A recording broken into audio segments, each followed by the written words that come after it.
Yes, sir.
Lost a lot of truth to this tree of life. Open up the book just to see I'm right. Reminiscing on my ancestors, on those ships who had to plead for life. Took us to a place where ain't never safe there. Poisoning our foods and put our children up in daycare. Fresh out of slavery, still thinking that they care. Guns in the community, children can't play there. Brothers still brainwashed, we died for that same cost. Took away our history, believing that we ain't lost. Brother, I'm an Israelite, sin is like kryptonite. Brothers won't pray, no, they'd rather link a chip tonight. Praises to the Most High, I ain't like most guys. Eyes on the future, but I learned from a boat ride. Tribe of Benjamin, inherited on both sides. Background Jamaican, mistreated and I know why. I'm an Israelite, die for my Israelites. Blood of the Israelites, cry for my Israelites. Going through it cause we Israelites.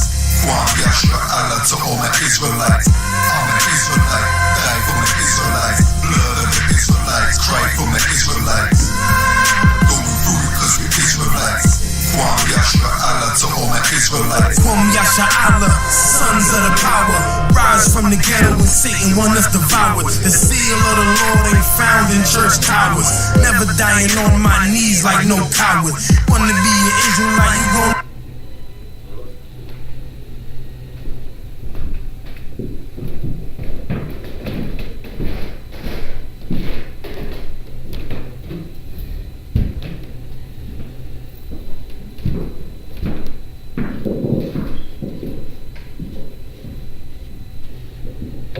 Hey, Shalom Israel, Shalom Baltimore.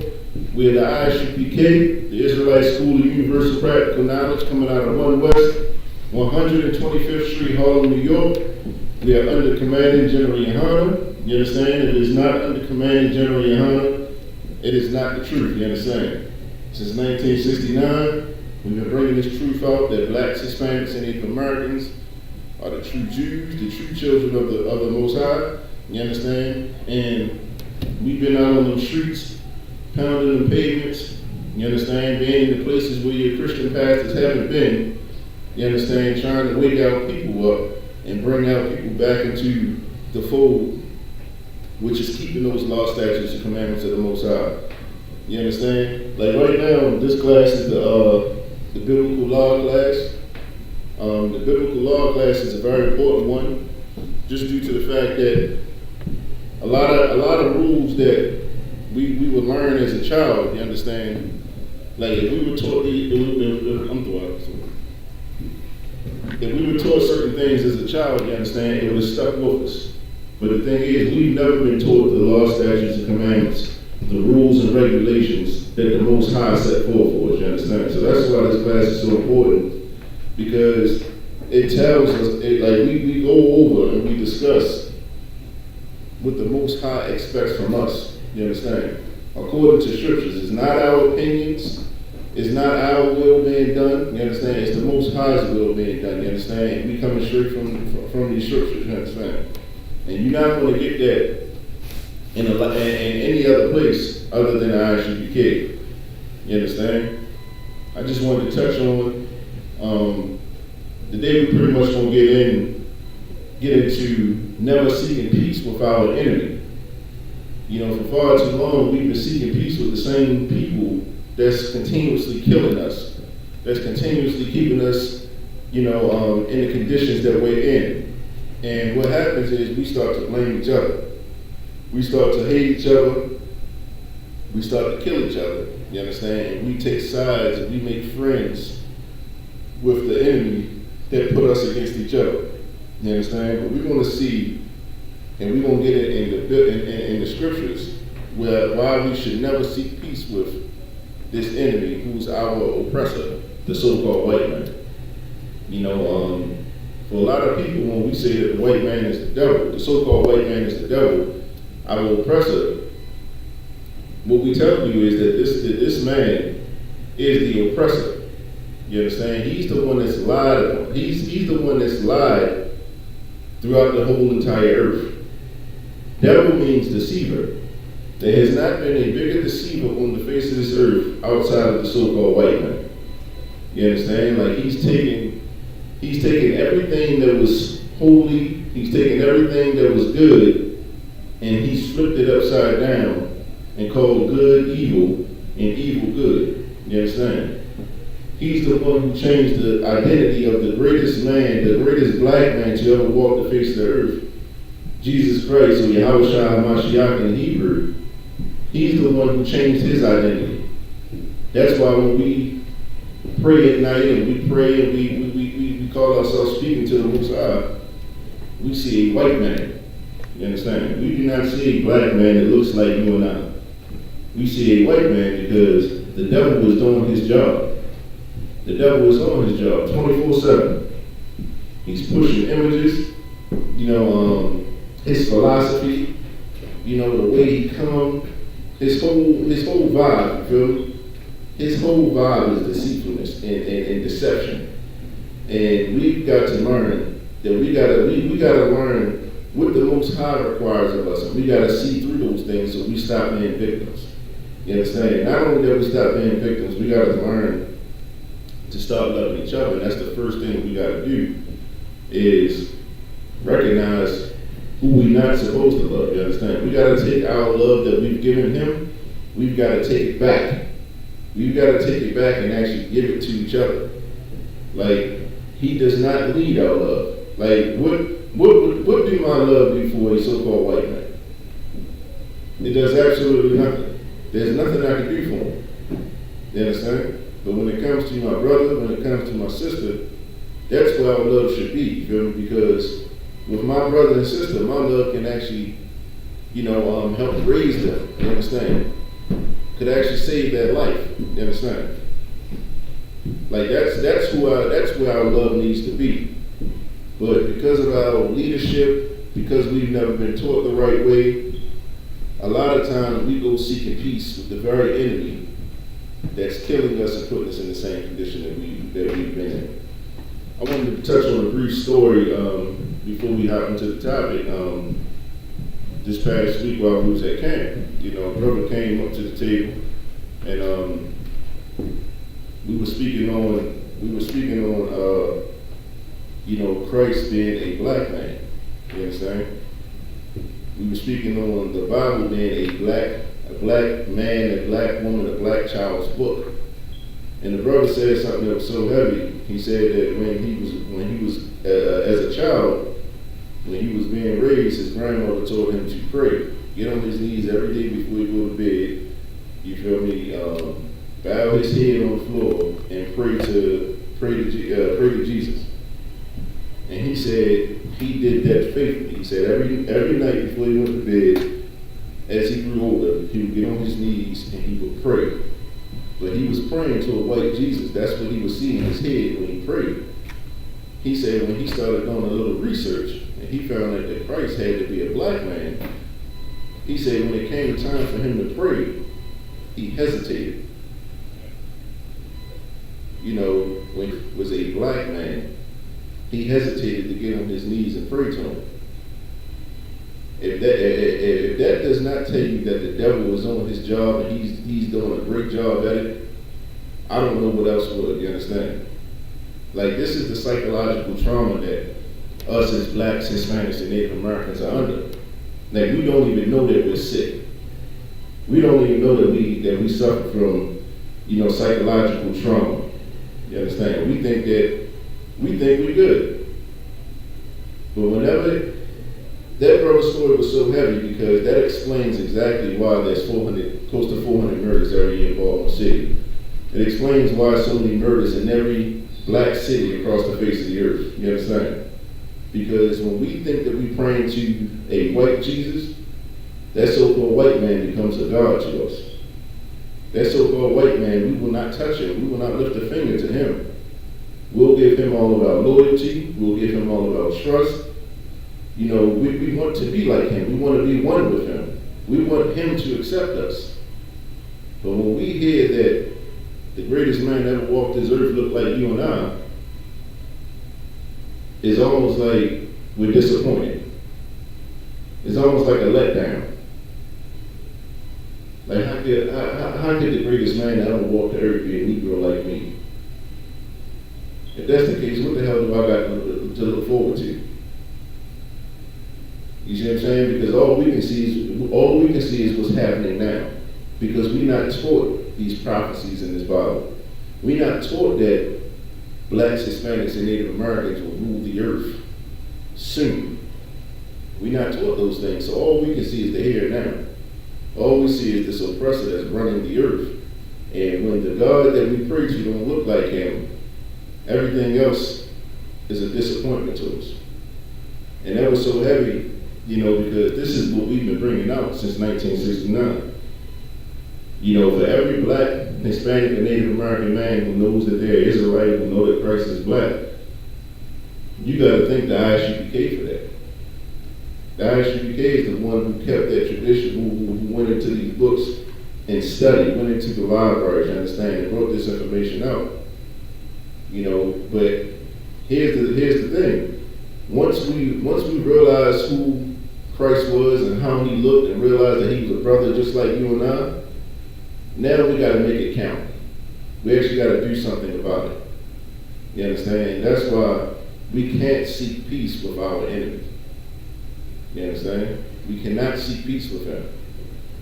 Because when we seek peace with him, we seek hatred towards one another. You understand? We're going to get this in the scriptures. We're going to find out who our enemy is according to the Bible. Because I know a lot of us have been taught that God is all love. God does not hate no one. You know, all you got to do is believe in Jesus and everything will be sweet. But there's a lot of people that believe in Jesus and they still lose their life. They still end up on heroin or cocaine. You understand? They still get murdered by the police in the streets. They still get shot in the back. You understand? So we got to understand what the Most High requires of us.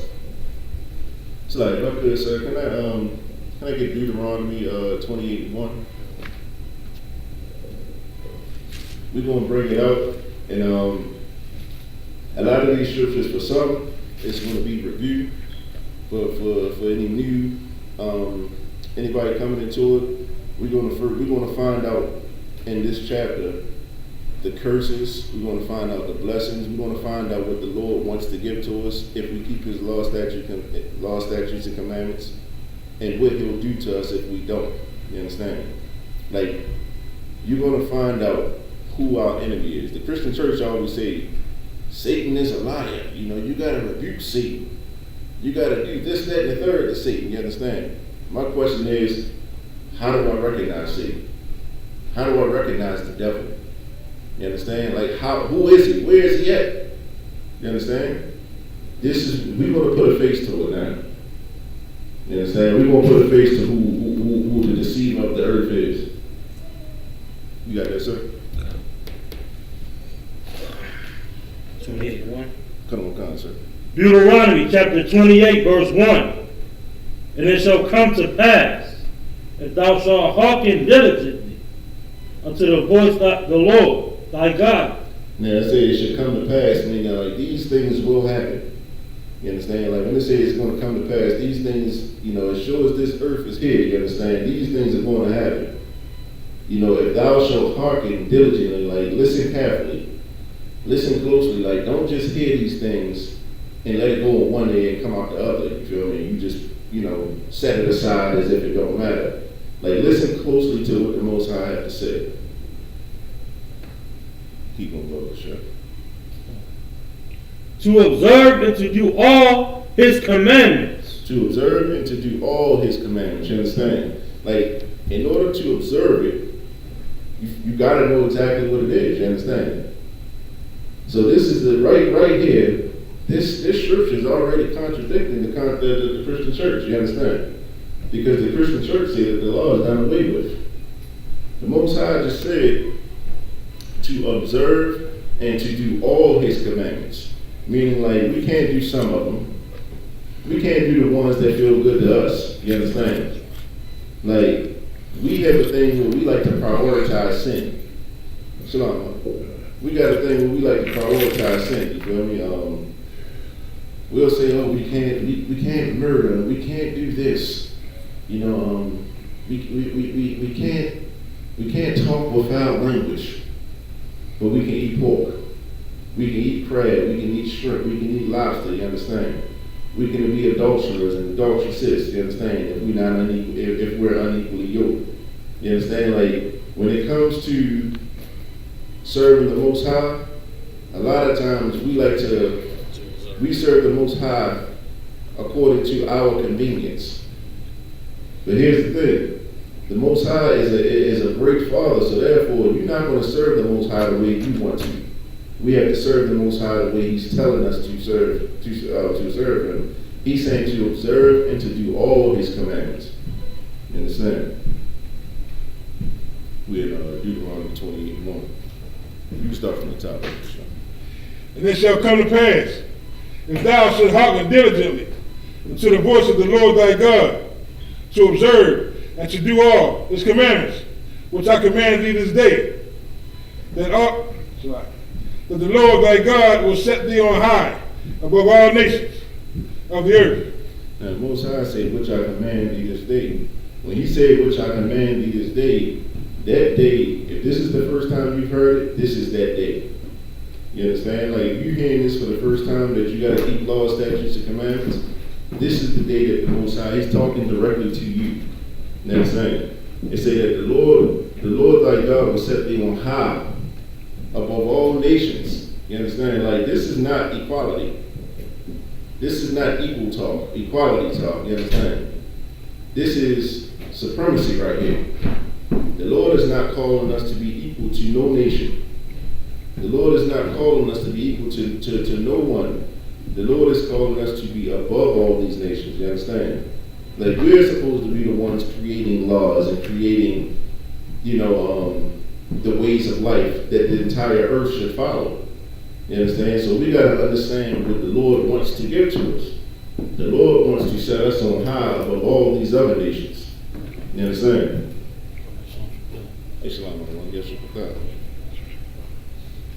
Now, this is what the Lord wants to do when we keep his commandments, his law, statutes, and commandments. Like, when we obey the Most High, these are the things, like you read from verse 1 down to verse 15, you understand? These are all the blessings that the Lord wants to bestow upon us, you understand?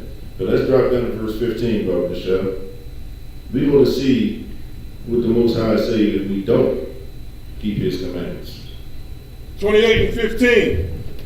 But it shall come to pass, if thou wilt hearken diligently, if thou wilt not hearken unto the voice of the Lord thy God, to observe and to do all his commandments and his statutes which I command thee this day, that all these curses shall come upon thee and overtake thee. Now the Most High is saying in verse 15, if we do not do, or if we do not observe and keep his law, statutes, and commandments, all of these curses is going to overcome us. You understand? And overtake us. Like the fact that the Most High wanted to put us on high above all these other nations, you feel me? That's contingent upon us doing what he said. You know, everybody say, my love for you is unconditional. That's a bunch of BS, you understand? This is a condition. The Lord said, if you follow my laws, statutes, and commandments, you follow my words, you understand? Then I will put you on high. But if you don't, if you do what you want to do, if you want to follow these other nations, you want to, be homosexuals, you want to smoke dope, or you want to sell dope, you want to do X, Y, and Z, guess what? I'm going to put these curses on you. You understand? And I almost don't even have to read through the curses because we live it every single day. You understand? Like, we read some of these curses, we're like, damn, I experienced that. It's going to be so normal to us. The blessings is the one that the Lord have known to us, you understand? Like, when we start speaking of the blessings, that's what comes unnatural to us. We so used to being cursed that we can't even fathom what it means for the Lord to bless us, you understand? But nevertheless, this is what the Lord seeks to do for us. If I could drop down to verse 48, Brother Michelle. Listen carefully too, you understand? Because we right now we want to show you who our enemies are, you understand? According to the Bible. God ain't all love, you understand? Everything ain't all sweet and peachy and creamy. We actually have enemies out here. Black, Hispanic, and Native American, man, you feel me? We're going to let the Bible bring it out. Deuteronomy 28 and 48. Therefore shalt thou serve thy enemies, which the Lord shall send against thee. Hold on. Therefore shall we serve our what? Enemies. Our friends. Enemies. Our brothers. Enemies. The so-called white man. Enemies. Therefore shalt thou serve thine enemies. You understand? Keep going. Which the Lord shall send against thee in hunger, and in thirst, and in nakedness, and in want of all things. There we go. You understand? You say, therefore shalt thou serve thy enemies. You understand? Like, because we did not do what we were supposed to do, we did not keep these laws, statutes, and commandments. This is one of the curses that we shall serve our enemies. You understand? And we understand who we're serving in this kingdom. We understand who came and put us on cargo slave ships, you understand? Like, that's who we're serving. That's our enemy. Go ahead. You should have read 47 first. So, like, say it again? Should have read 47 first.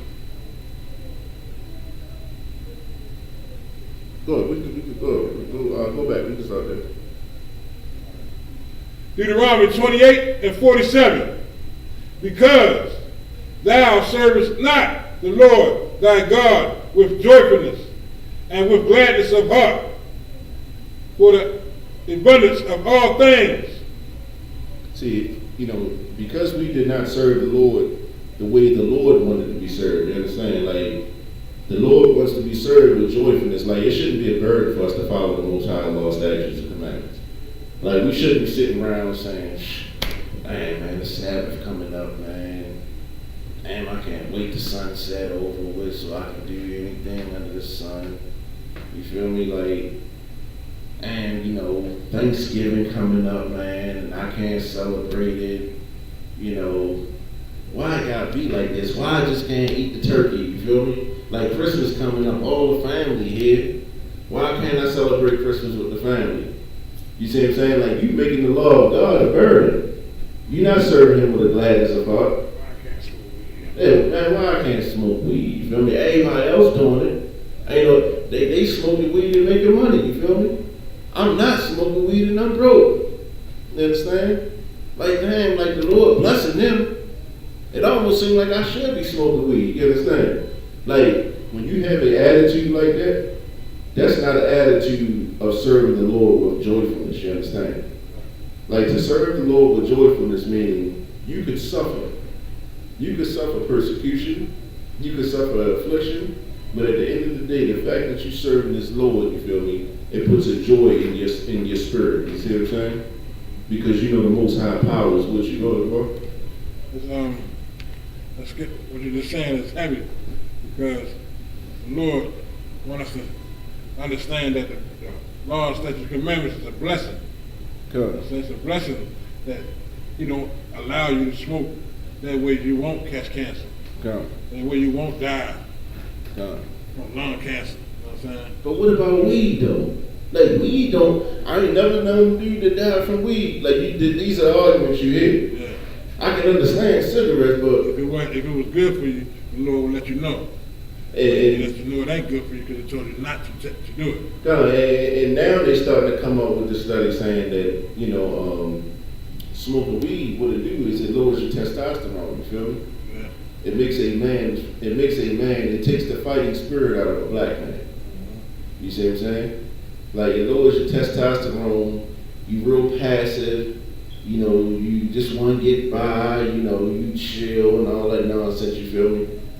That's when the enemy comes into your gate. You feel me? You ain't even trying to fight him.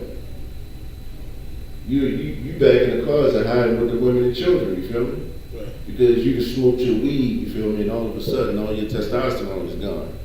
You ain't got what it takes to be a soldier no more, you feel me? Like, that's what's happening to our soldiers, or should be soldiers. You understand? But this is saying that because we did not serve the Lord with a joyfulness and with a gladness of heart for the abundance of all things, you understand? This is saying now we want to serve our enemies, you understand? Because the Most High is pretty much saying, "Dang, man, I gave you X, Y, and Z. Like, I gave you the keys to, you know how the song say, I got the keys. You feel me? I gave you the keys, you feel me? I gave you the greatest thing that I could ever gave you, you feel me? And you trampled on it. So because you trampled on the things that I gave you, which was so great, I'm going to put you under this beast right here, you feel me? And you're going to have to follow his rules. And when you don't follow his rules, that's what he's going to do. He's going to shoot you in your back. You understand? He's going to put you in prison. He's going to misuse you, you understand? Because you can't serve me with a joyfulness of heart, go and serve this monster, you understand? This is what the Most High is saying. But sticking to the topic, you understand, this is our enemy that we're dealing with. We did not come over here to be friends with the so-called white man. We did not come over here to be brothers with him. We did not come over here to impress him. We did not come over here to seek equality with him. You understand? We came over here to serve him as a punishment for what we did against the Lord. You understand? Keep going, Brother Bishop. Deuteronomy 28 and 48. Read it again. Come. Therefore shalt thou serve thy enemy, which the Lord shall send against thee in hunger, and in thirst, and in nakedness, and in want of all things. And if that's not us, I mean, good night, you feel me? And in want of all things. Like, there's nothing that we, like, though we create everything, there is nothing that we had, like, we got to go to the so-called white man for everything. There's nothing that they have that we don't want. Nothing that they have that we don't want, you understand? Like, we got to go to him for toilet paper. We got to go to him for the food we eat. We got to go to him for the water we drink. Like, in a hot minute, we're going to have to go to him for the air that we breathe, you understand? Yeah, oxygen, paying for it. Yeah, you got oxygen that you pay for right now, you understand? Like, we are in want of all things, you understand? Like, this is a curse that we're under. Like, we're agricultural people, we don't even know that, you feel me? We don't plant no more, we don't grow things, we don't have livestock. This is the kind of people that we were back in the day, you understand? But right now, if we want to get something to eat, where we got to go? We got to go to the fast food store, or we got to go to the supermarket. We can't say, hey, good morning, car, man, hey, Salaki, sir, you trying to go out to the field today and hunt with me or something? Try and grab a chicken, grab a deer, you feel me? We go grab something up. We can't talk like that to each other. You got to say, damn, Safeway high as hell. Giants high as hell. Safeway, Save-A-Lot high as hell. You see what I'm saying? Like, we got to go to the market because we depend on them for every single thing. Keep going, up, Bishop. And he shall put a yoke of iron upon thy neck until he has destroyed thee. And he shall put a yoke of iron upon thy neck until he have destroyed thee. You understand? Like, that yoke is oppression. You see what I'm saying? Like, we are so oppressed, you understand? Like, if it was up to him, he would completely annihilate the 12 tribes of Israel, you understand? But thanks be it to the Most High, that the Most High said that the gates of hell should never prevail against his people, you understand? Like, and this is why we're still here, you understand? But if it was up to this beast that we're under, that got this yoke on our neck, you feel me? We would be destroyed. We'd have been destroyed a long time ago, you understand? Keep going, Brother Bishop. 49. The Lord shall bring a nation against thee from far, from the end of the earth, as swift as an eagle flying. Hey, listen, good night. The Lord shall bring a nation against thee from afar, you understand? Like, though the so-called white man claims to own this land and he got all these laws in this land, he came from afar, you feel me? He is a vagabond in the earth. He's a vagabond in the earth, which means he has no home. Since the days of Cain, you feel me? That same spirit that was on Cain, where the Lord made him a vagabond on the earth, is the same spirit this so-called white man had, you understand? He's a vagabond on the earth, just going from place to place. And everywhere he goes, in order to own something, he has to kill for it. He has to rape for it. He has to pillage for it, you understand? And it says, the Lord shall bring a nation against thee from afar, from the end of the earth as swift as the eagle flieth, you understand? Like, I don't even have to make this connection, you understand? Like, if you look at the nation's symbol, all the way from going from Rome to Greece, all the way to America today, that eagle is the national bird, you understand?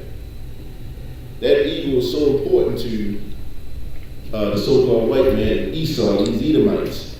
That eagle is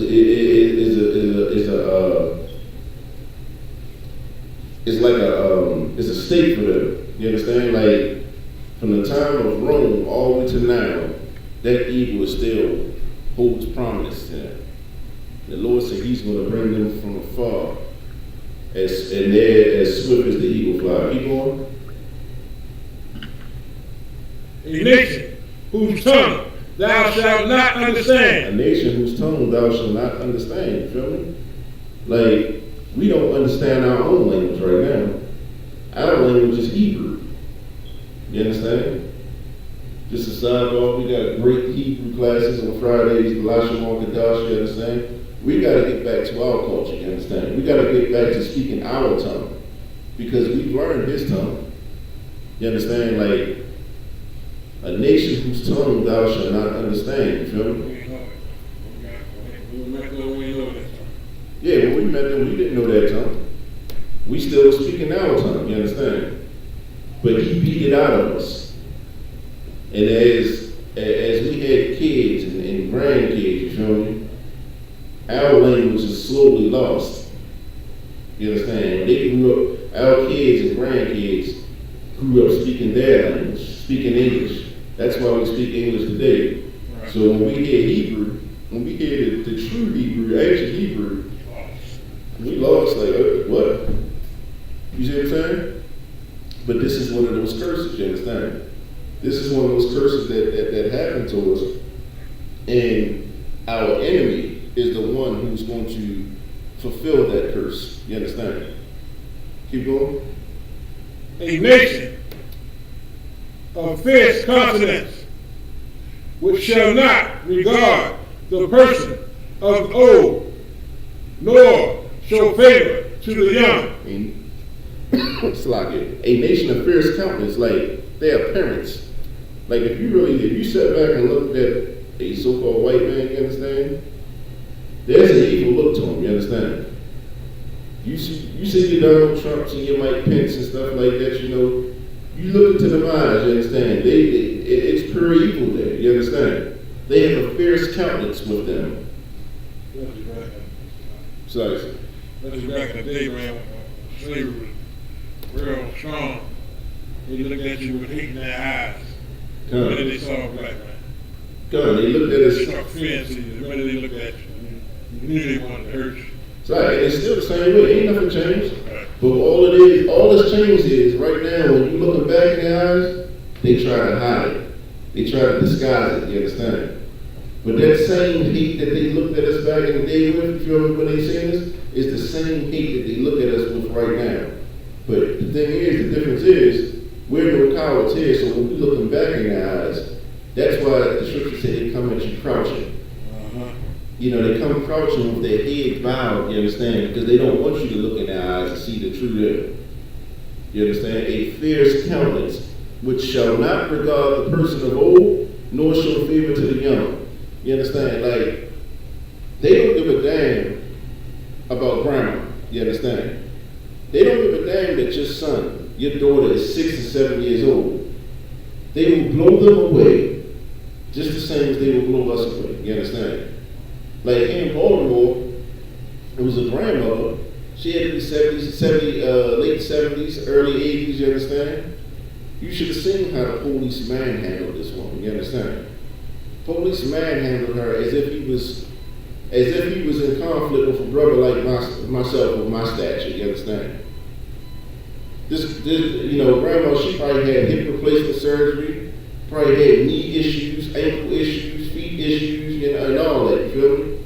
And he twisted her up, slams her on the ground, put her face into the dirt.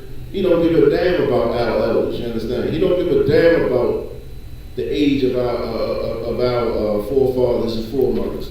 And likewise, he don't give a damn about how young our kids are.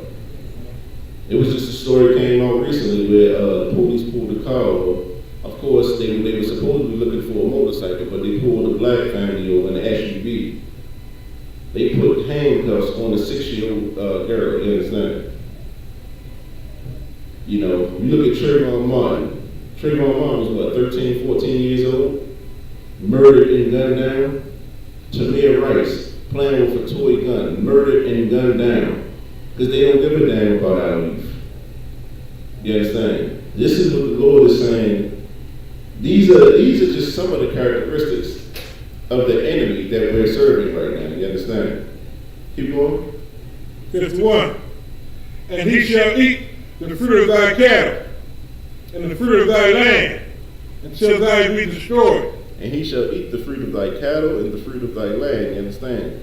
Like, if you look at, first of all, we don't have agriculture here no more. Like, we don't have anything. We don't own nothing over here. We're in slavery, you feel me? But the thing is even if you look at what's supposed to be our homeland, you feel me? They've taken every resource that was naturally given to us or for us, you feel me? And they've used it. They've benefited from everything that was meant for us, you understand? Like this world, like the scripture say, this world was created for our sakes. You understand? But we don't benefit from it. This oppressor does though. You know, keep going. Which also shall not leave thee either corn, wine, or oil, or the increase of thy kind, or flocks of thy sheep, until he have destroyed thee. Yeah, he's leaving nothing, you understand? He's consuming everything. He's not going to leave a little so that you can at least function, you understand? When he comes, he's taking everything with him. You know? He's the only person, he's the only nation that you'll see that's going to go sit in a tree for 4 or 5 hours on a full stomach and hunt deer. You understand? Like, make that make sense, you understand? Like, you got a full stomach. You eating good, you understand? You got a freezer full of deer, you got a freezer full of lamb, you got everything that a man could want in your freezer and in your belly. But yet still, you will sit in a tree for 5 or 6 hours to hunt one deer. You understand? He's a greedy bastard, you understand? He's leaving nothing for no one else. Keep going.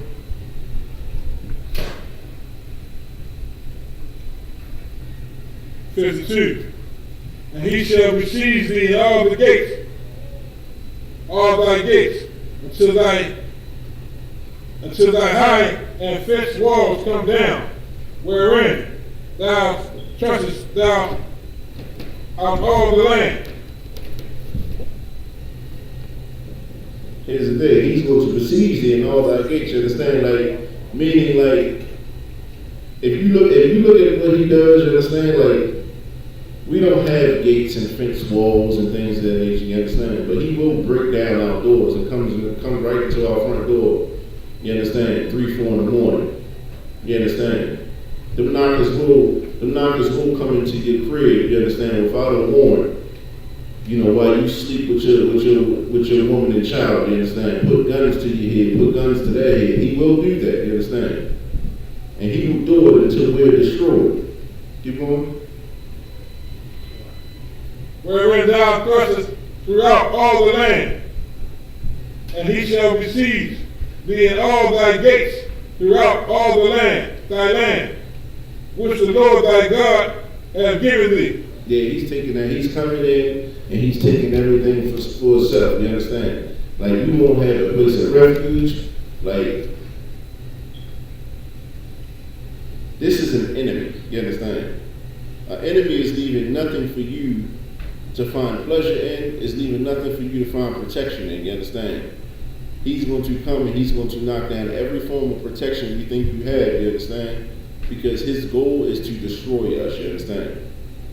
Like, so if his goal is to destroy us, why are we constantly trying to seek peace with him? You understand? We've got to come out of that Christianity, because that's what have us believing that we got to seek peace with the person that's killing us. You understand? Let me get 53 too, Bubba, sure. 53. "And thou shalt eat the fruit of thy own body, and the flesh of thy sons and of thy daughters, which the Lord thy God hath given thee in the seed, and in the strength wherewith thine enemy shall distress thee." "And thou shalt eat the fruit of thy own body, the flesh of thy sons and thy daughters." You understand? Like, how do we eat the flesh of our sons and daughters? You understand? Yeah, we literally did that. We did literally do that, you feel me? Because we were so starved, you understand? That we was actually eating our own kids and stuff like that, you feel me? But how do we do it now? You understand? Like, We get abortions to the tune of what, 300, 400,000 a year? You understand? Like, we destroy the fruit of thy own body, you understand? The flesh of thy sons and daughters, you understand? Because of the distress. We say, wherewith thy enemy shall distress thee, because of the distress, you understand? We stressed out because we can't pay bills, so we think we gotta be a career woman or a career, brother. Man, I can't afford to have no kid, you feel me? Let's go in and get rid of them. You see what I'm saying? Man, either I pick this career or I pick this child. The child gotta go. This is the stress that's been placed upon us, you understand? Like, this is being done by our enemy. Not once in none of these scriptures where your enemies considered to be someone that's of your family, you understand? Your enemy is not your brother. Your enemy is not your sister. Your enemy is this nation that came from afar, you understand, that we are serving. That's who our true enemy is. I'm pulling some more. Drop down to verse 68, Brother Shaw.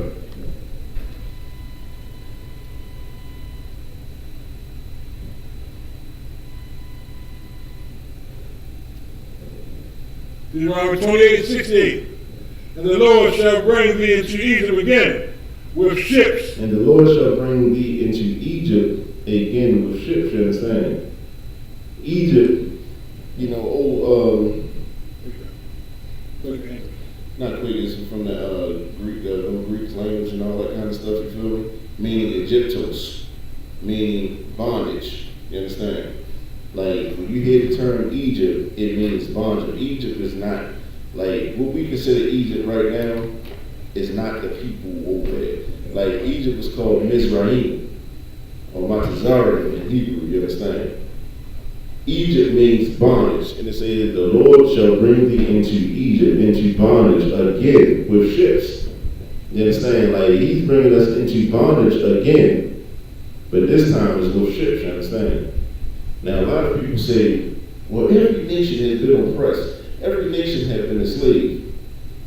That may be true to some degree, but there has been no nation enslaved by way of ships, you understand? Outside of the blacks, Hispanics, and Native Americans, you understand? This is the transatlantic slave trade that we're reading about. Keep going about the show. By the way whereof I speak of thee. By the way whereof I speak unto thee. Keep going.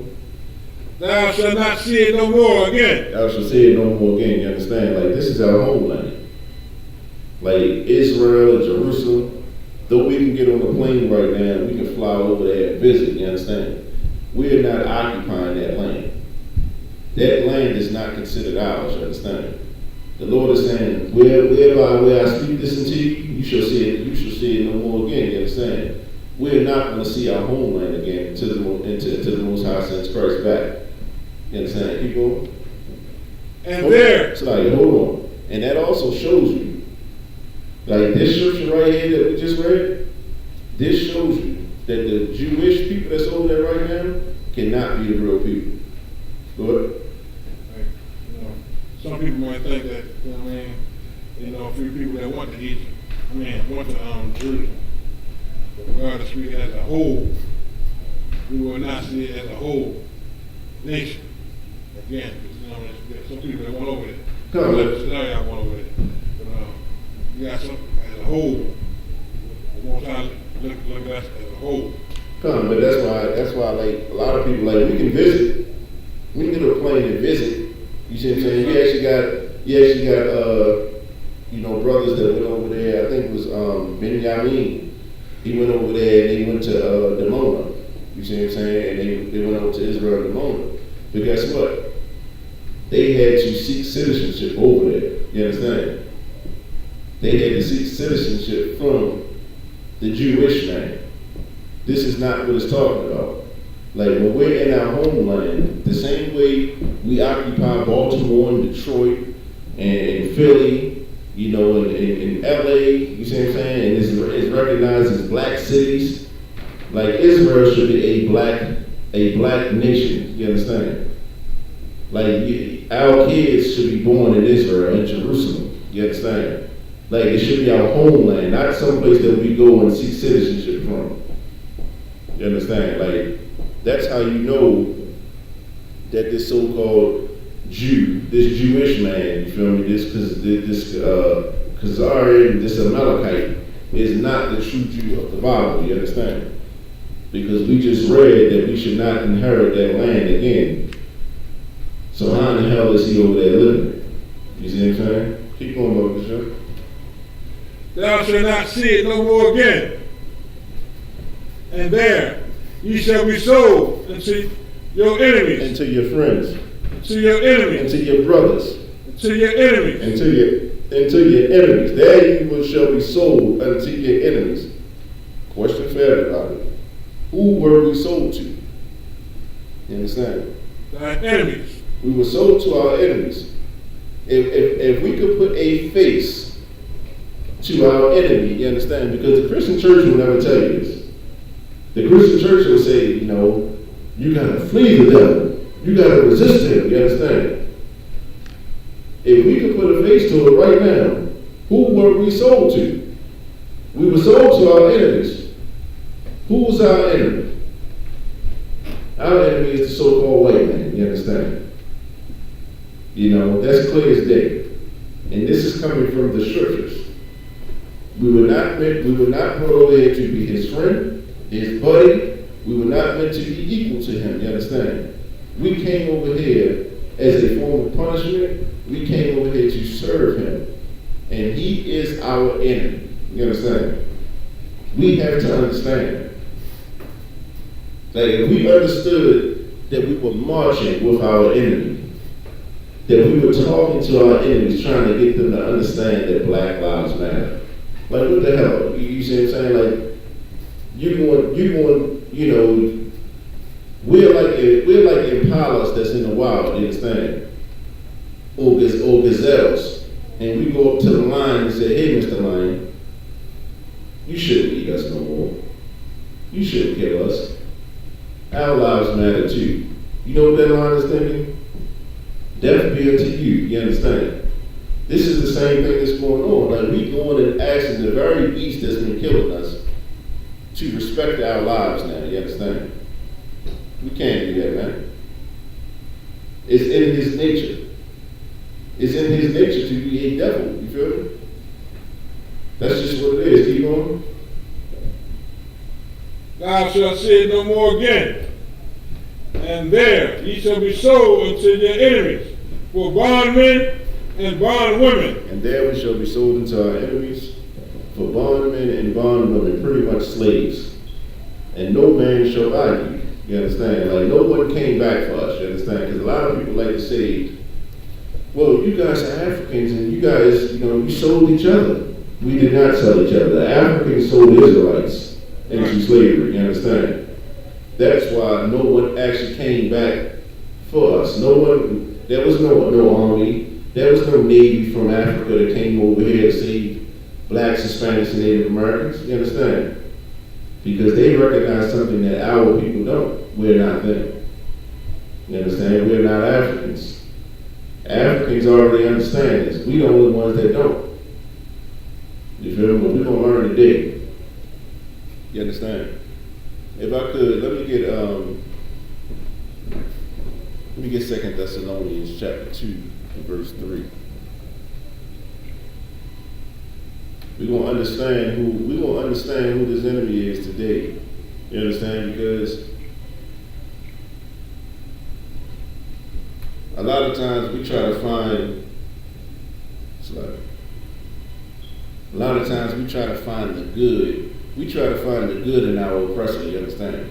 We try to find the good in the so-called white man, you know, and everything, when we say that the white man is the devil, you understand?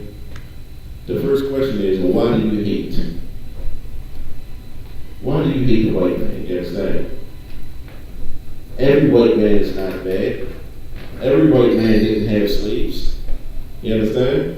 Like these are the questions that we hear often. Like we never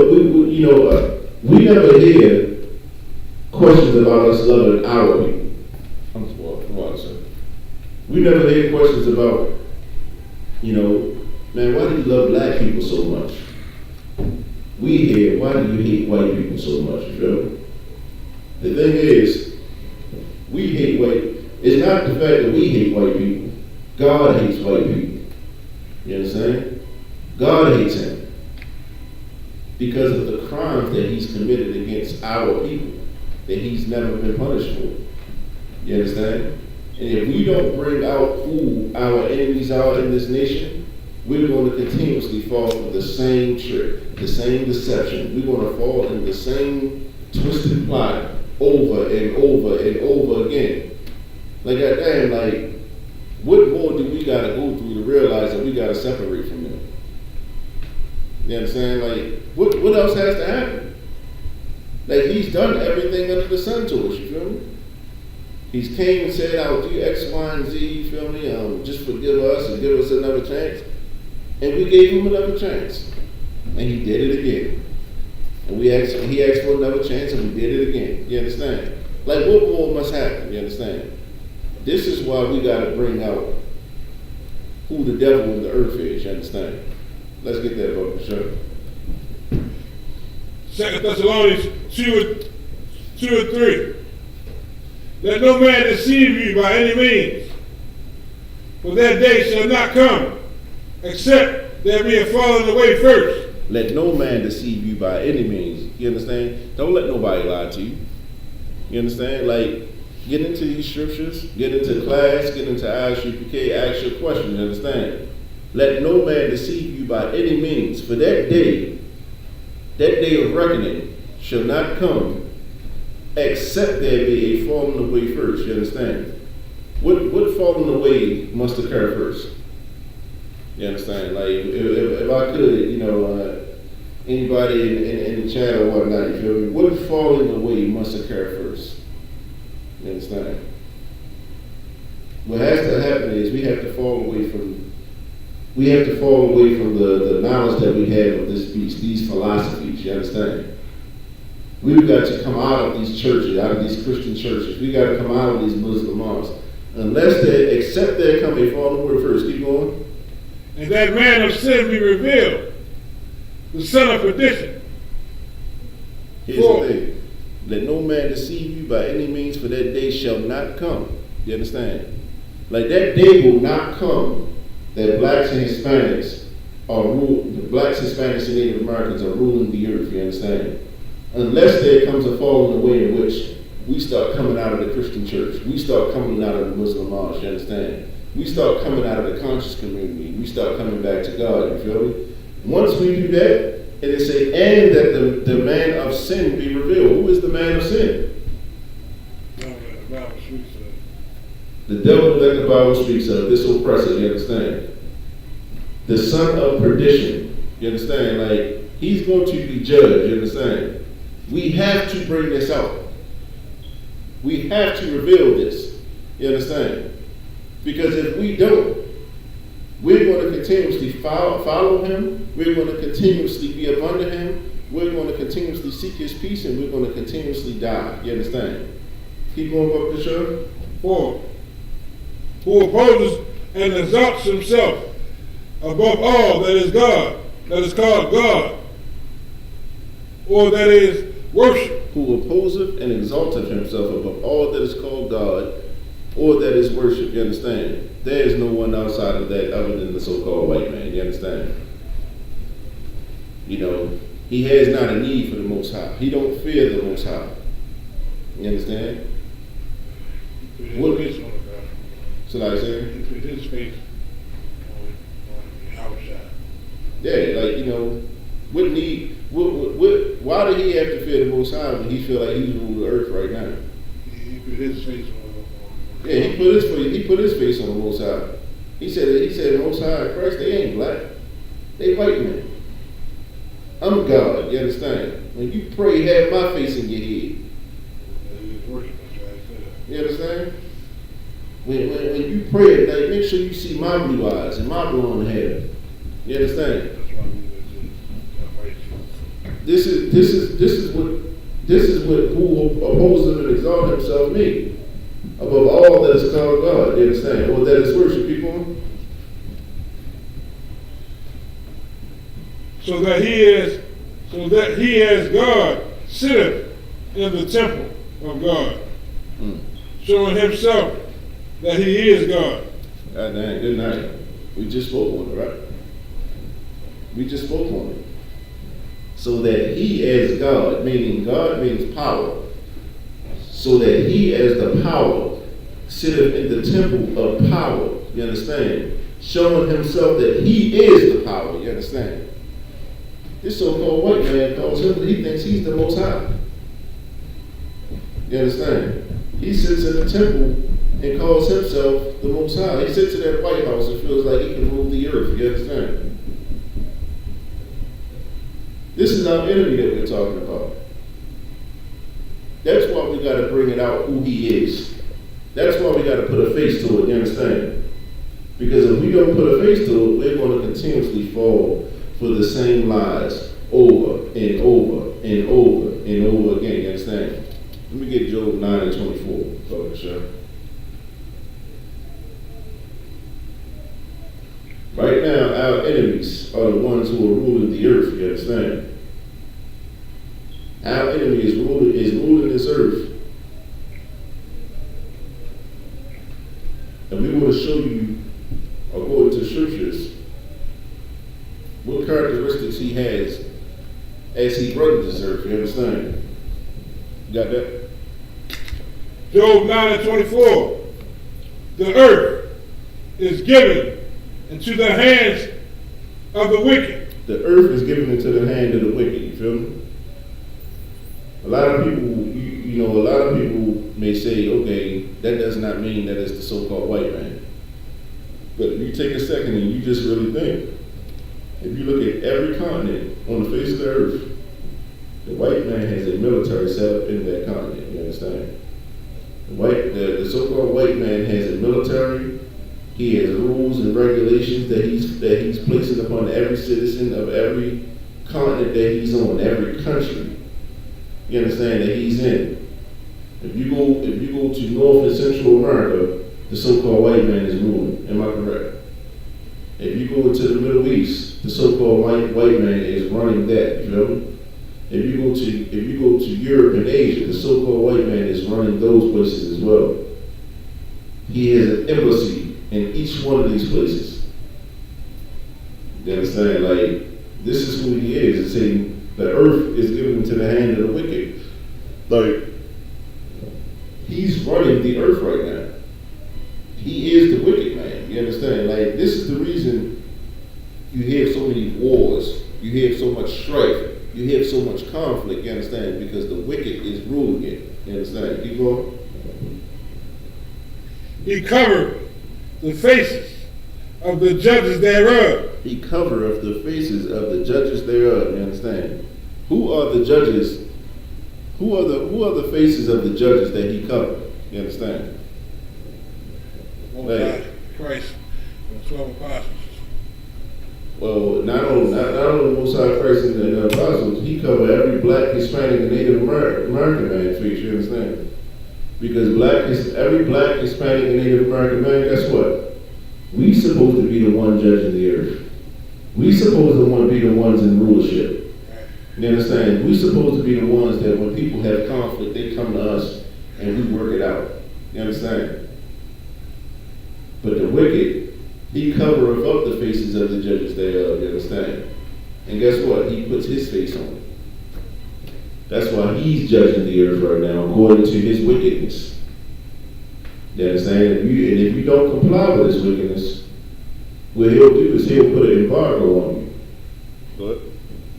And in all the movies talking about Christ,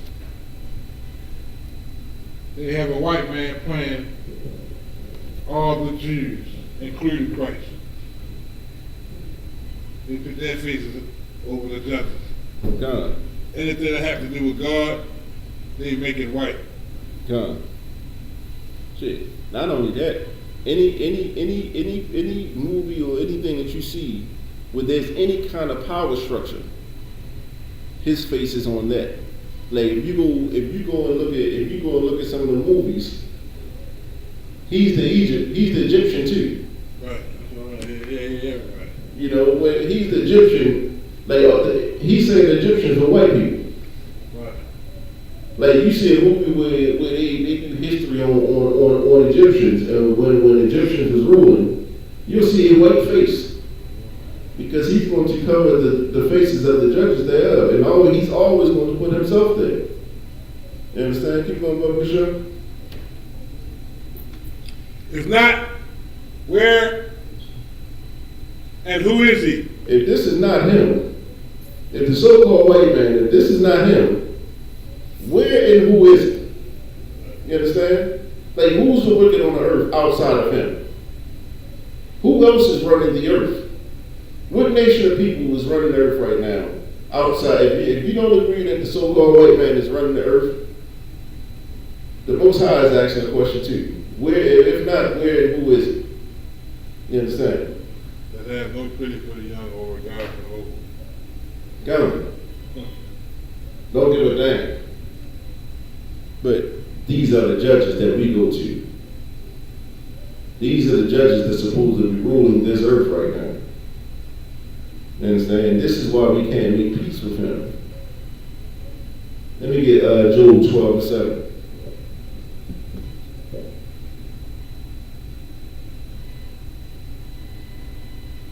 Job 12:7. But ask now the beasts, and they shall teach thee, and the fowls of the air, and they shall tell thee. Kind of like, this is saying, but now ask the beast, and it shall teach you. You understand? Ask the fowls of the air, and it shall teach you. You understand? What are the beasts of the field going to teach you? The beast of the field is going to teach you who the devil in the earth is. You understand? The beast of the field is going to show you who the wicked in the earth is.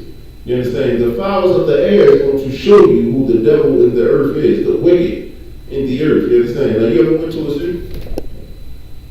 You ever went to a zoo? You see the beast that's in there? You see the distress that's in those animals? You understand? Where they supposed to be in a Serengeti, running wild with miles and miles of real estate, you understand? Yet they got them in cages. You understand? Those animals will show you who the wicked is on the face of the earth. You got birds that's supposed to be flying amongst the clouds, you understand? Going anywhere that they want to go. You understand? And they got 6x6 cages, or they're extinct. You understand? Keep going.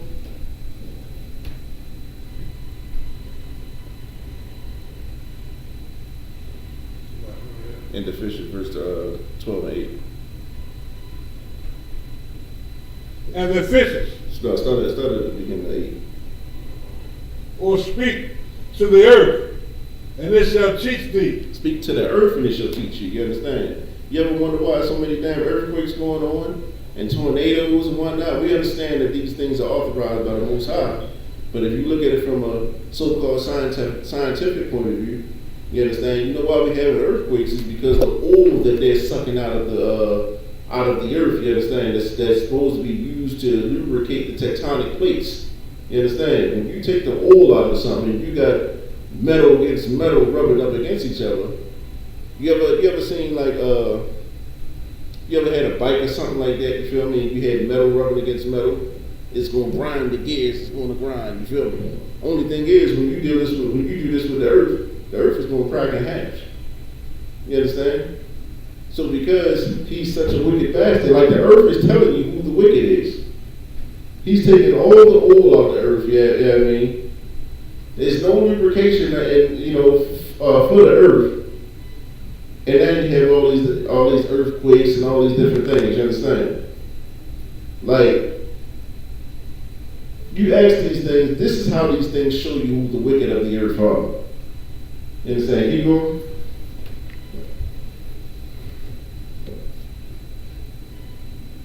And the fishes of the sea shall declare to thee. And the fishes of the sea shall declare to thee. You understand? There's no way that there should be a shark swimming in the zoo in Baltimore City. You understand? Like, that shark should be in the Atlantic, Pacific, or whatever hell ocean it wants to be in. You understand? But yet it's right over here in the middle of the city, in Baltimore City, in a damn swimming pool. You feel me? Slave. Slavery. You understand? Like, these animals are telling you who the wicked of the earth are, you feel me? Like, if you look at their very existence and their very location, you understand? It's showing you who the hell the wicked in the earth is. So if they're willing to put a beast, a bird, a fish, if they're willing to put them in cages, guess who else they put in cages? Blacks, Hispanics, and Native Americans, you understand? They're doing the same exact things to us, you understand? Only thing is, I think that the animals got a little more sense than us at times, you feel me? Because the animals know that they're being oppressed. That's why when you see some of them animals, they look so damn helpless, you feel me? They almost, I went to a zoo one time, man, you seen the elephant. The elephant was pacing back and forth. He was pacing back and forth, you understand? And they made it seem like something's wrong with the elephant. No, ain't nothing wrong with that damn elephant. Something's wrong with you. You understand? They kill every goddamn thing that they want. They call it endangered before it comes extinct, you feel me? So they kill every damn mountain lion, they kill every damn whatever, and then do a fundraiser to try to save it. And they make money hand over fist because they are the wicked. You understand? So that's why I say you ask the fowl of the air to teach you. You ask these beasts, it shall teach you. You understand? Let me get the apocryphal book, Sean. Let me get 1 Esdras, chapter 8 and 85.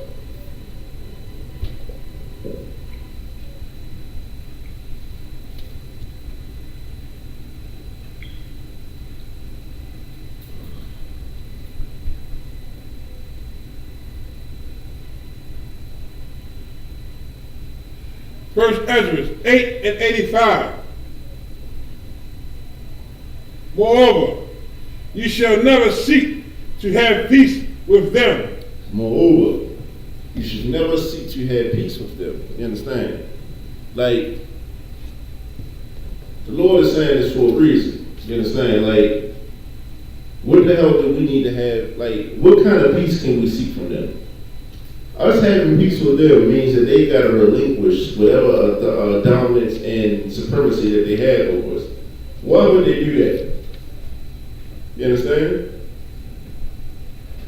We seeking peace with them, and yet we're dying. You understand? This is why it's so important that we got to understand and follow these scriptures. You understand? Keep on. That ye may be strong and eat the good things of the land. That ye may be strong. Like, when we do not seek peace with them, that's called segregation. You understand? When we don't try to be one with them and segregate from them, the Lord said that now you'll be strong. That's why we got Wall Street. That's why we had Black Wall Street. You understand? That's why we had those things. They say that you may be strong and eat the good things of the land. Listen, back in the day when we were segregated, before integration, we ate good. We lived good, you understand? If you fortunate enough to have your grandparents or great grandparents to still be here and tell you stories, you understand, of how it was when they were growing up, it seems like heaven on earth. You understand? The community all looking out for each other. Black businesses booming. Black banks, black hospitals, bus companies, you understand? Like, we actually gave a damn about each other once upon a time, Boats, yachts. The first millionaire in this country was a black woman. You understand? Like, this is what segregation do for us. This is what us not seeking peace with our enemy does for us. You understand? Keep going. And that ye may leave the inheritance of the land unto your children forevermore. And that you may leave the inheritance of the land unto your children forevermore. You understand? Like, this is heavy right here. If we do not seek peace with our enemies, the Lord is saying that we'll accumulate enough wealth that we can actually leave an inheritance to our children. which means our children do not have to start off at ground zero. You understand? Like, we leave an inheritance to our children right now, but that inheritance is oppression. You understand? That inheritance that we leave right now is, trauma, PTSD, Stockholm syndrome. You understand? Like, that's the inheritance that we leave right now. The Lord is saying, all you got to do is not seek peace with them. If you don't seek peace with your enemy, naturally you're going to build together. You're going to bond yourself together, you feel me? And when we do that, that's when we start eating, you understand? When we start loving each other, we are the greatest people on the face. We already are the greatest people on the face of the earth. But when we start loving each other, start building and creating those bonds with each other, the Lord is saying, man, you'll have an inheritance that we can actually pass to our children. That's what every man and woman want to do to their child, you understand? Pass them on to something and create for them a better life than what we had, you understand? Right. That's the reason for doing this. We want to get the kingdom because the kingdom is a better life for all blacks, Hispanics, and Native Americans, you understand? But the first thing we got to do is stop seeking peace with our enemy. You understand? What does seeking peace with our enemy look like today? Like, seeking peace with our enemy looks like when we protesting, you feel me? We protesting right next to the same oppressor whose forefather killed our forefather, whose foremother killed our foremother. You understand? We're marching with the sons and daughters of slave masters, you understand? Who benefited generously with the inheritance of their forefathers and foremothers because they punished our forefathers and foremothers. These are the people that we're marching with right now. These are the people whose peace we are seeking.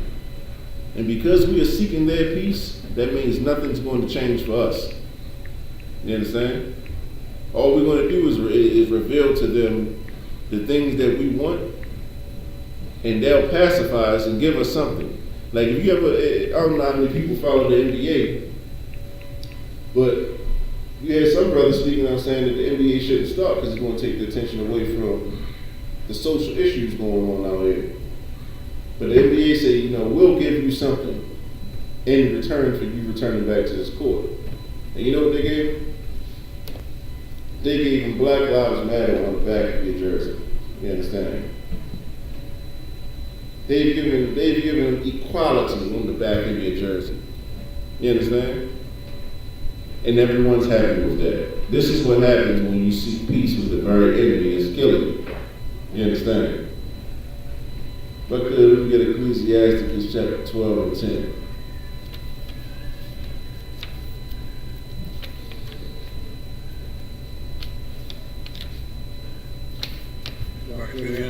Ecclesiastes chapter 12 verse 10.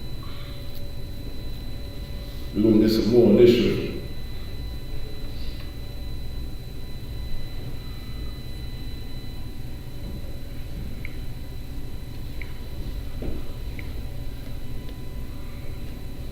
Ecclesiastes 12 and 10.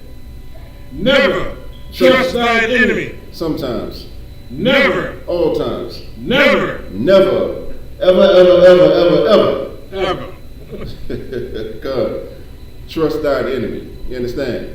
So when John comes to work and he's soft spoken and he gave you a couple of hours to get to work, he gave you some gas money, he brought you lunch today. And you say, you know what, John ain't like the rest of the white people, you feel me? He's a white boy that I can trust.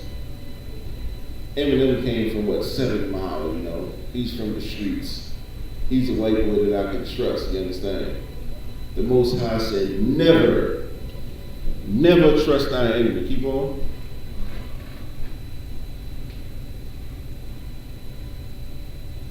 For like as iron rusteth, so is his wickedness. For like as iron rusteth, so is his wickedness. You understand? Iron is a metal. Iron is a metal, you feel me, that's shiny and pretty and it's strong. You understand? And you can do a lot of things with it, you understand? And properly used, it can do a lot of great things, you understand? But the thing is when you leave it to the elements is going to bring the rust on it, you feel me? It is not stainless steel, it is not aluminum. Iron will rust, you understand? And they say, for like as iron rusted, so is his wickedness. So that so-called white man that oppressed us on your job, that treated you to lunch, and you told him that you was having promise paying your rent, and he helped you out with a couple $100 to help you pay your rent, never trust him, you understand? Because there's going to be a situation that arises, you understand, in which you trusted in him. That situation is going to bring the true feelings out of him, you understand? And I just hope that we don't pay for it with our life, you understand? Because as sure as iron rusted, so is his wickedness. His wickedness is going to come out good. This is so heavy right here, man, because I just had a conversation with a sister. And I was telling her about how we shouldn't trust white man, but she was like, I can't agree with that because I know a couple of good white people. I have white friends, this and that.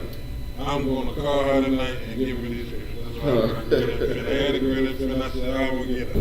I'm going to sock her to her, I'm going to cut her head off. One side Christ. Listen to me. I know you don't understand. You think I'm going to call. Listen to the Lord speak the truth. He made these people. He's telling you not to do it. Right, like, you know, how can the creation tell the creator how he's going to deal with them? You understand? That's just like the creator made the pig and he told us not to eat the pig. Right. And that pig is killing us every time we eat it. Right. We die from all the diseases, but yet you want to try to override what the Lord thinks about something that he made. Right. And say he good or she good. And this is what sisters do that all the time. They don't want you up to the voice of the Lord thy God. Right. You know what I'm saying? That's amazing, man. Oh, that's cut. You don't see these no camp right out of camp too. That's like this Christmas, man. It's like, yeah, and that's what it is.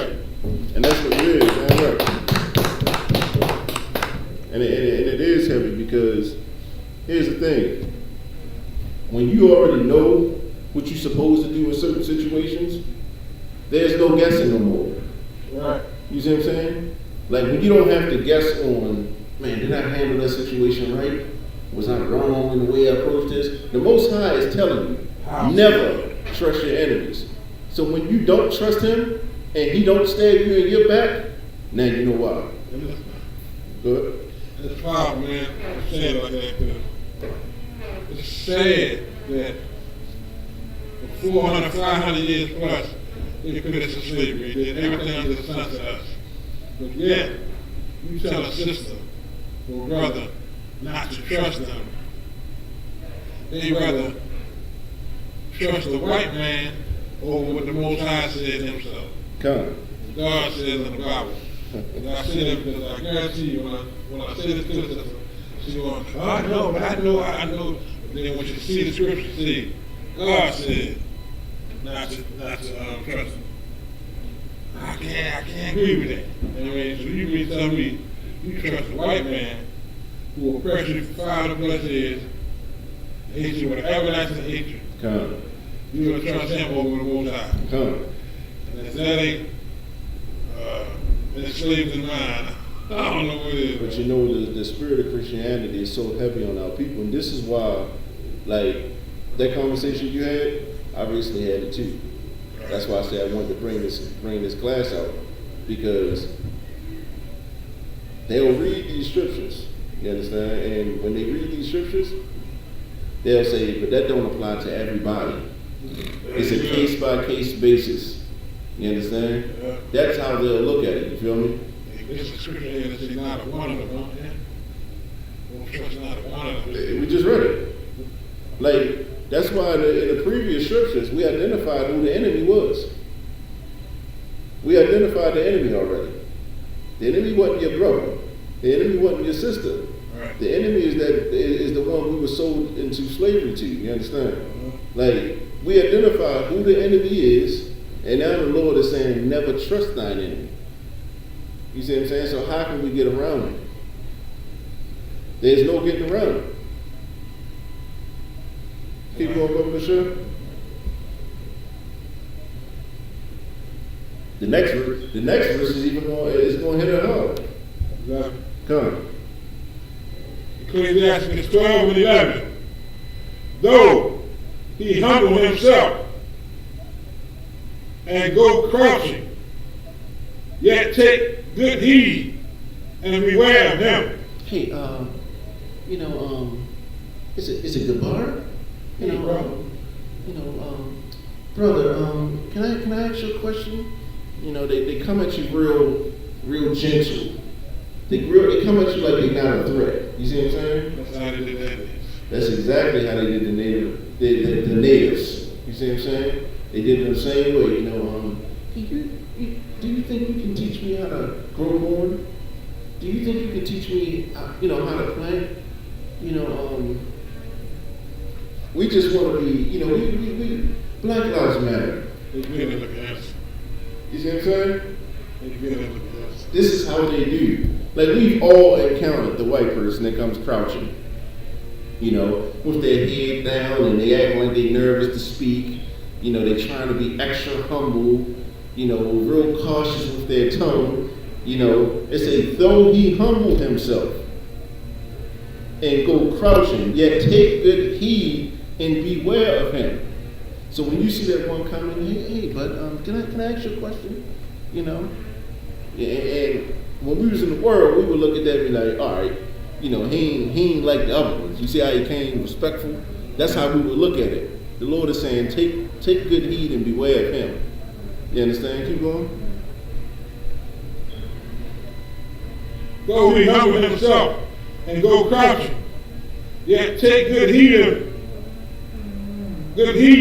and beware of him, and thou shalt be unto him as if thou hadst white a looking glass. And thou shalt be unto him as if thou hast wiped a looking glass. You feel me? When you got a looking glass, the looking glass is cloudy. You see what I'm saying? You really can't see through it. You see what I'm saying? But then, when you wipe it off, you can see it clearly. You see what I'm saying? When you beware and you watch him, so when he come crouching and he coming all humble, you see what I'm saying? You sit back and you just you observe him. You see what I'm saying?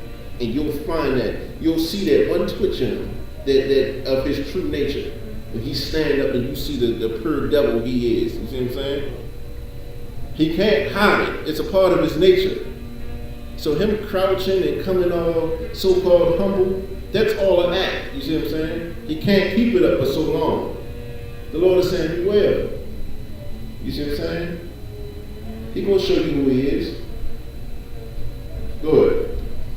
And thou shalt know that his rust have not been altogether wiped away. And thou shalt know that his rust have not been altogether wiped away. What is that rust? His wickedness, you understand? That rust, just like in verse 10 where it say the iron is rust, you feel me? That's his wickedness. We're going to realize that his wickedness has not been wiped away. His wickedness is live and present with him. You understand? So that so-called good white person that we all think that we've ran across, he's a wicked bastard as well. You understand? Keep on. 12. Set him not by thee, lest when he has overthrown thee, he stand up in thy place. Set him not by thee, lest when he have overthrown thee, he stand up in thy place. And that's what they do. So they'll join the protest, right? They'll join the protest, and we'll set him right here. I want the white boy right here because he's marching with us, he's standing right here with me, We set him right behind us. And what happens towards the end of that protest? That white boy is now running it. You understand? He's telling you how you gonna move. He didn't overthrow you feel me? He's taking full control. When white people want to join and be a part of whatever organization you are a part of, you understand? It is not for them to assist you in accomplishing your goals. Their mission is to take control over what you got going on, you feel me, so that it do not damage their kingdom. You see what I'm saying? Like that, their whole vibe, their whole essence, their whole being in life right now is to preserve their kingdom. You see what I'm saying? So everything that they do, everything that they say, it may sound like he's doing something for you, but he's playing the long game. You see what I'm saying? He's going to give you a little so he can take a lot from you. And we willingly give. You see what I'm saying? The NBA, we can put Black Lives Matter on our jersey right now, you feel me? He gave them that. But he's going to take so much from them, brothers, you understand? He's going to take their pride. He's going to take their honor. Because he's going to tell them, you can kneel now. You don't got to stand for the national anthem. But when he comes back with what he wants, get on your feet. I own you. You see what I'm saying? And that's when you'll know that looking glass, and you'll be like, man, he's a wicked bastard. The Lord is telling you, don't be caught up in that situation. Keep on.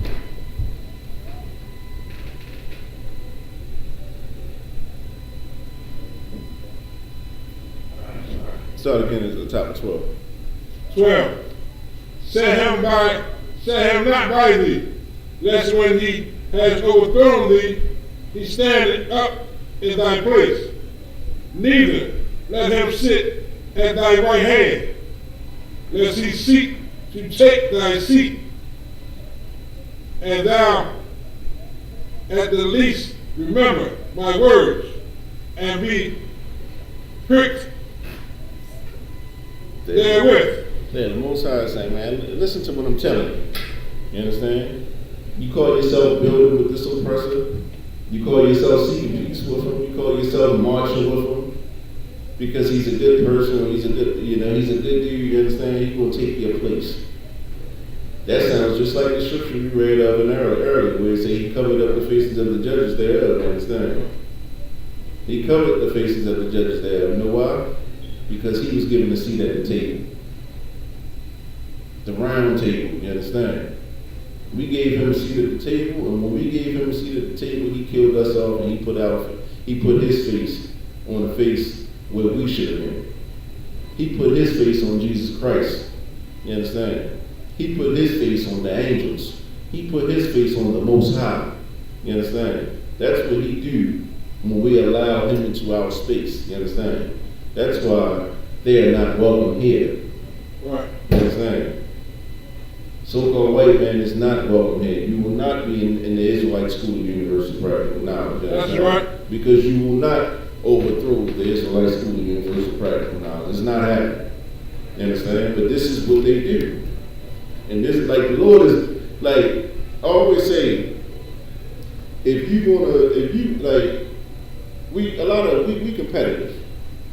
Blacks, Hispanics, and Native Americans, we are competitive. That's why we play a lot of sports and stuff, you feel me? The one thing about sports, it teaches you that you gotta study your opponent, you feel me? You gotta have enough respect for the game, but you gotta study your opponent, because you gotta find out what his strengths and what his weaknesses are. You gotta understand how he's gonna try to defeat you feel me? The Most High is giving us the blueprint to defeating him. The Most High is giving it to us. If I can equate this to something, I would equate this to watching film. If you're a football player, if you're a basketball player, reading these words, these scriptures is equivalent to film study. You watch him get played, you say, okay, he moved like this. Oh, he like to do this. You see what I'm saying? The Most High is telling us, never trust him off the rip. Off the top, don't trust him. You see what I'm saying? Because when you do trust him, you're going to give him a seat at your right hand. You give him a seat at your right hand, he's going to overthrow you. He's going to take what's yours, you feel me? You're going to invite him to your house, you feel me? And at the end of the day, you're going to be fixing his plate. He's going to sleep with your wife. He's going to be sleeping with your wife. He's going to be correcting your kids. You see what I'm saying? And this is what we do too much of, you understand? We do too much of this because we're trying to seek peace with him. Keep going. 13. Who will pity the charmer that is bitten with a serpent, Who will pity a charmer that is bitten with a serpent? Keep going. Or any such as come nigh wild beasts. Yeah, like who's gonna pity? Who's gonna pity a person, a charmer that is bitten with a serpent? You see what I'm saying? Like, He's sitting there playing with the snake. yeah, like, Knowing the snake about him. goddamn, like, you know you know what you're doing. You feel me? You know what you're doing. Who will have pity for you? Right. You might find it. You're gonna be burned. Well, you saying Black Lives Matter, but don't blacks kill blacks? That's the same thing. There's no pity. There's no pity because, like, goddamn, you playing with a snake. You feel me? You gotta expect to get bit. You put your head in the alligator mouth thinking you're gonna do a trick and he closed down on you. The hell you expected? You see what I'm saying? Let me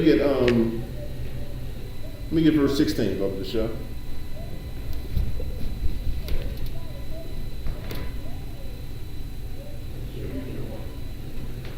Verse 16.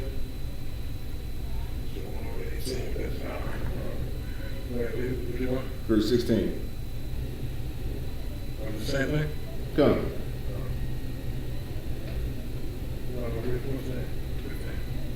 For time's sake, I want to hear some more. 16. An enemy speaking sweetly with his lips. An enemy speaks real sweet with his lips. You understand? Like, he's gonna tell you all the good things. You understand? You know, if you do this for me, I can do this for you. You understand? You don't have to do that. You understand? You ain't got to keep, law, statutes, and commandments. That book is so outdated. You understand? This is what you want to do. Like, he speaks sweetly with his lips. He speaks to our sinful nature. You understand? He seduces us with his tongue. You understand? He is a serpent. There's a reason the Most High used a serpent when he spoke of him. You feel me? He's very clever with his tongue. You understand? That's how he speaks to us. Keep going. But in his heart, he imagined how to throw thee into a pit. So he's speaking softly with you understand? And he's telling you all these good things about yourself and how you're going to be in this position and how you're going to be able to do this, you feel me? But all in all, his only intent is to throw you into that pit, you understand? Is to throw you into the grave, you understand? Like, this is what he did to the North American Indians. You understand? Came over and sold them pipe dreams, you understand? Now, we're going to do this, we're going to build together, we're going to be this, that, and the third together, you understand? And when the North American Indian gave him a seat at the table, he threw him into a pit, you understand? That pit is the grave. That pit is the grave that he's going to throw you into, you understand? Because he's going to kill you. Keep going.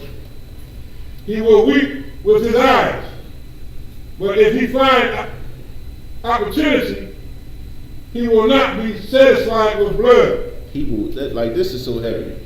Like, this is so heavy because this so-called white man is such a beast, you feel me? That he'll shed a tear, you feel me? And he'll seem like he's hurting with you.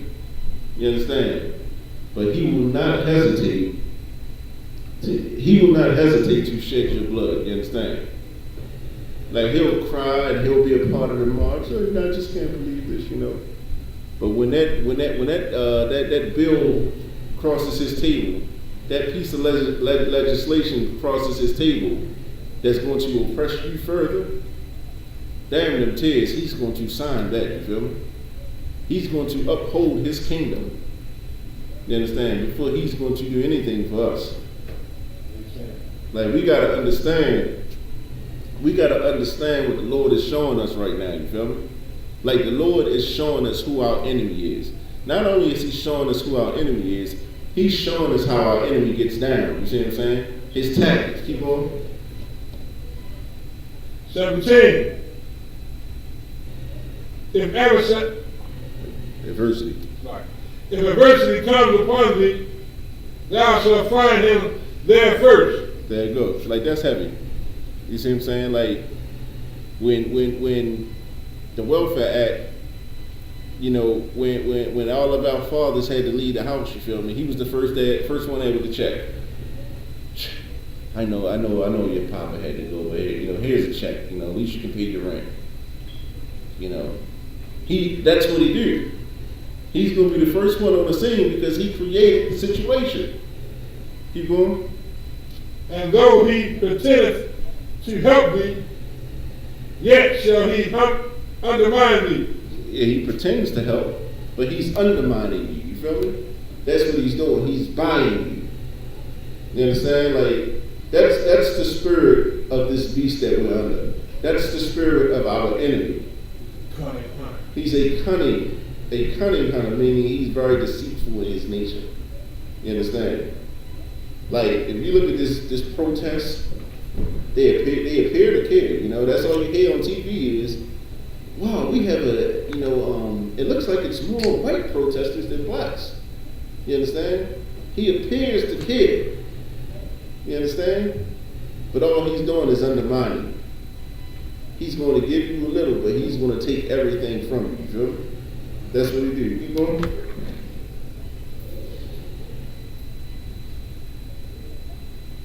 "18. He will shake his head and clap his hands and whisper much and change his countenance. The first thing I just thought of was Dylan Roof Storm. You feel me? How he went to that black church. You feel me? They got service going on, and he sat there while they talked to him, and he yeah, you're right. Because it said that he was so conflicted because they showed him so much love. You feel me? So he sat there and he shook his head. Clapped his hands while they spoke. You feel me? But when it came time for them to do what he had to do, he blew all of them away. He don't give a damn. You feel me? Like this is Dylan Roof. Dylan Roof Storm. Like this is the product, or these are the characteristics, the nature of this beast, the so-called white man. You feel me? Who's our enemy? He is our enemy. You understand? Like the black man next door to you is not your enemy. That sister who rolled her eyes at you is not your enemy. You feel me? But that man who took your forefathers and foremothers and put them in slavery, took our forefathers and foremothers' tongue, raped, murdered, and did all these vile things to us, that is our enemy. You understand? Like this is what we gotta know in our communities. Because they always teach in our communities that we gotta love everybody. But when you teach love for all people, you teach hate for yourself. You can't love the oppressed and the oppressor at the same time, you feel me? Like it's naturally impossible. That's why the scriptures say you cannot serve two masters. You cannot serve two masters because you either love the one and hate the other, or despise one and love the other. You see what I'm saying? It's virtually impossible. And this is why, this is why the Most High is bringing this out on who our enemies are. Like it's all through the scriptures. Like if anybody just joining this class, or if you haven't heard this is the first time you've ever heard this, you understand? Like realize that the Lord has given us a blueprint on who we should stay away from, the things we should not do, who our enemy is, and what his characteristics are. You feel me? It's not good enough just to tell our people, flee the devil, and depart from the devil, and he shall flee. Well, who is the devil? That was always my question. You keep saying the devil, devil, devil. Who is it? We visual people. What do he look like? You understand? How do we act? How do I know what to look for? You see what I'm saying? You're not going to find those answers in the Christian church. You know why? Because they don't have it. But you will find it here in the Israelite School of Universal Practical Knowledge. You understand? Real quick, let me slide over to Psalms 83:3. About the show.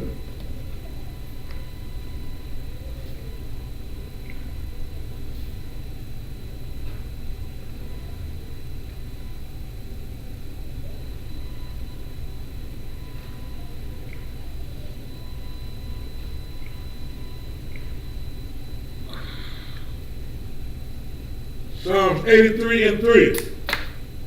They have taken crafty counsel against thy people. So like, let me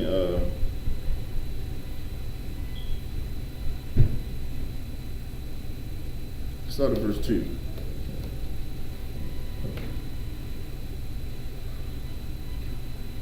Psalms 83 and 2. For lo, thy enemies make a tumult, and they that hate thee have lifted up their head. Thy enemies make a tumult, you feel me?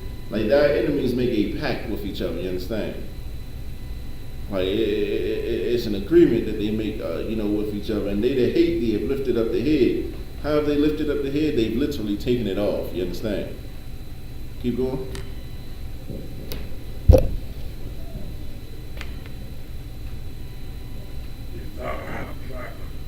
Slap. Lifting up their head and thought of a scheme. Come. 3. They have taken crafty counsel against thy people, and consulted against thy hidden ones. They have taken crafty counsel against thy people. You understand? Meaning, a lot of people look at the conditions of blacks, Hispanics, and Native Americans today, and they say, "Well, it's our own fault. We did this to each other." You understand? Realize, no, we did not. You understand?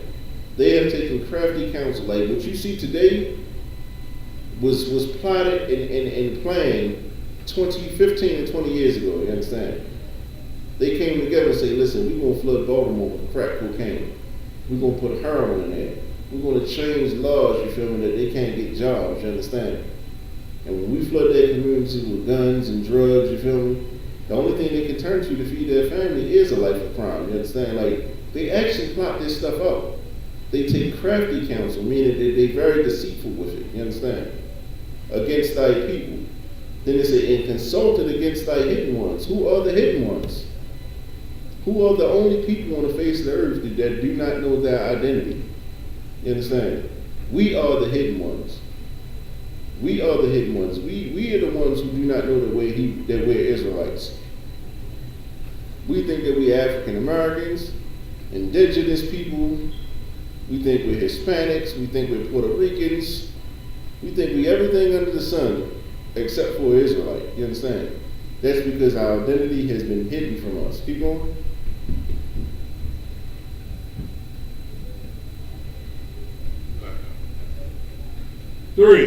Verse 4.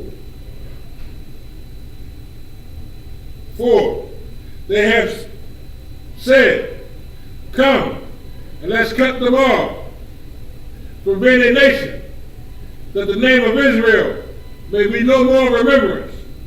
They say, for they have said, come and let us cut them off from being a nation, that the name of Israel may be no more remembrance. Like, that's what their plan is. They want to destroy our very existence. You understand? But that's why today we don't know that we are the nation of Israel. Right. We don't know that. The 12 tribes, like, it's 12 tribes that makes up the nation of Israel. You'll see it on the sign behind me, you understand? Like, blacks, we're just one. Hispanics, or Mexicans, you're another tribe. You understand? You got the Cubans, the Guatemalans, you understand? Your other tribes, you understand? It's 12 nations, 12 tribes that makes up the nation of Israel, you feel me? But the thing is, they're trying to destroy it all. They don't want us to know who we are on earth. It's little big that we find out who we are, you feel me, when we come back to the power that we should be under. And our so-called oppressor, his kingdom will fall overnight. He knows this. They call the Most High the Terrible. These other nations used to call him the Terrible, because when it came to Israel, he ain't played. You see what I'm saying? When Israel come through, you play with us if you want to, you feel me? You're going to lose your head, you're going to lose your arm, you're going to lose whatever body part or whatever you have on you, because you mess with us, you understand? And guess what? It's going to be the same way again. But we got to come back to keeping these laws, statutes, and commandments, and we got to stop trying to seek peace with the very enemy that's killing us, you feel me? And with that, I'm going to pass the class over to priest and prophet, priest and officer of 1,000, the Barakah, for reading of the security announcements. Yes, sir. It's not that bad.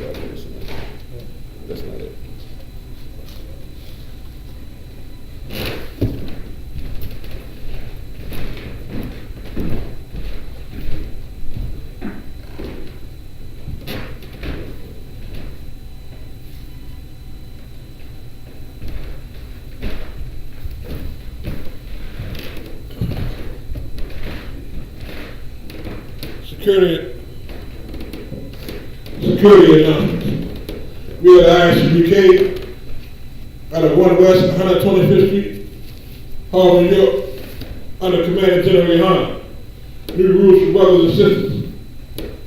When a brother or sister comes into the school, they are off limits for 6 months. They are to be saluted only. They are here to share themselves in the world.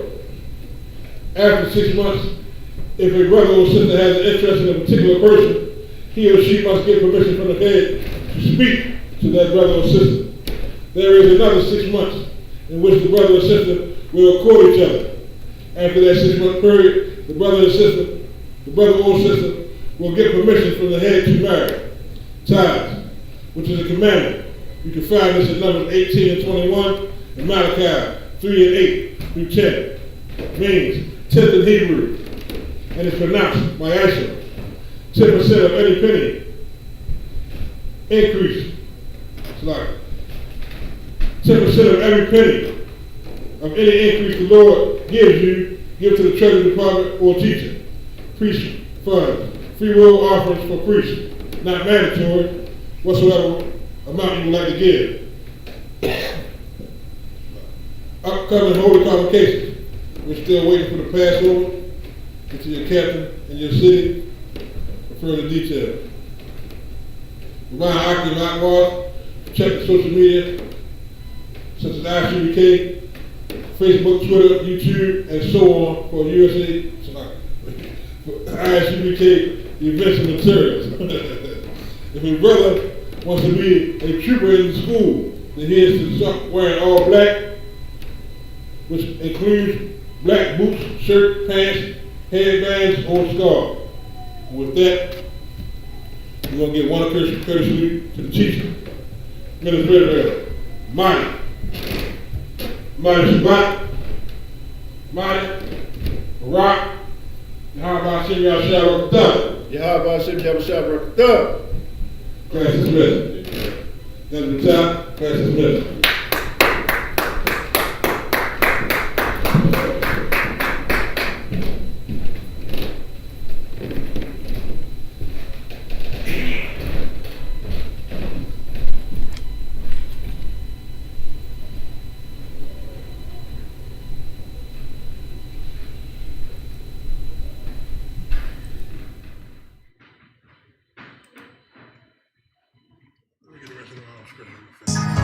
Any man give his life for Yahweh Shai, Mashiach, and Christ, and fall up under that UPK banner.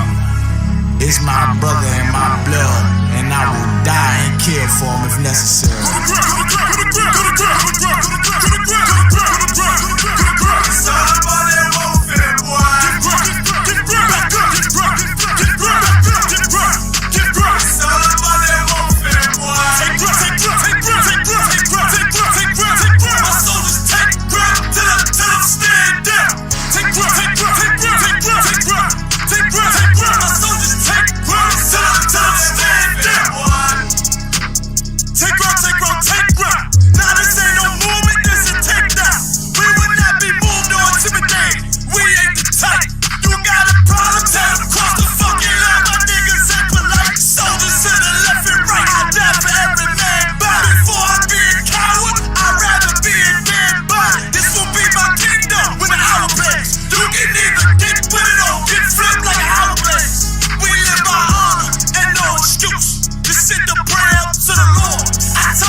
Attack those